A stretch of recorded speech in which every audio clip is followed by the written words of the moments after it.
تو جب بندہ اس طریقے سے یہ کلمات پڑھتا ہے، بسم اللہ توکلت علی اللہ لا حول ولا قوۃ الا باللہ، یقال لہ حینئذ، اس وقت اس سے کہا جاتا ہے، یعنی اللہ تعالیٰ کی طرف سے اسے آواز آتی ہے، ہدیتا، تجھے ہدایت دی گئی، وکفیتا، اور تیرے لیے کفایت کی گئی، یعنی تیرے تمام معاملات میں اللہ تعالیٰ تیرے لیے کافی ہو جائے گا، وبقیتا، اور تو بچا دیا گیا، یعنی کسی شر سے تجھے اللہ نے محفوظ کر دیا، فیتنحی لہ الشیطان، تو شیطان اس سے الگ ہو جاتا ہے، وَيَقُولُ شیطان آخر، دوسرا شیطان کہتا ہے، کیف لک برجل، یعنی شیطان، دوسرے شیطان دیکھیں، ایک تو شیطان ہے نا جس کا نام عزازیل ہے، جس کو ابلیس کہا جاتا ہے، وہ ایک وجود ہے، جس طریقے سے ایک بندہ ہے اس کا ایک نام ہے، اس طریقے سے یہ جو منکرین حدیث نے یا نیچری وغیرہ نے جو کہا نا کہ شیطان کوئی الگ چیز نہیں ہے، بلکہ یہ انسان کی خواہشات جو ہیں انہی کا نام ہے،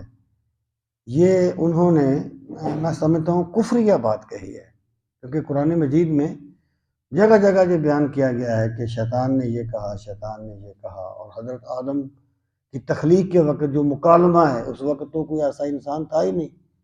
کون تھا وہ جو کہہ رہا تھا کہ تم نے اسے مٹی سے پیدا کیا، مجھے آگ سے پیدا کیا؟ تو یہ اس کو مجازی رنگ دینا جو ہے یہ بہت بڑی گمراہی ہے اور یہ کفریہ سوچ ہے۔ دوسری بات یہ ہے کہ ایک تو شیطان وہ ہے جو اصل شیطان ہے، دوسرا یہ ہے کہ پھر جنوں میں سے اور انسانوں میں سے جو بندے اس کے راستے پر چلتے ہیں، اس کے ساتھ اپنا یعنی تعلق قائم کر لیتے ہیں، انہیں بھی شیطان ہی کہا جاتا ہے، وہ مجازی معنی میں ہوتے ہیں، جیسے کہ وَإِذَا خَلَوْا إِلَىٰ شَيَاطِینِهِمْ، منافقین کے بارے میں کہا گیا کہ جب آپ کے پاس آتے ہیں تو وہ کہتے ہیں کہ ہم آپ کے ساتھ ہیں، وَإِذَا خَلَوْا إِلَىٰ شَيَاطِینِهِمْ، جب اپنے شیاطین کی طرف الگ ہوتے ہیں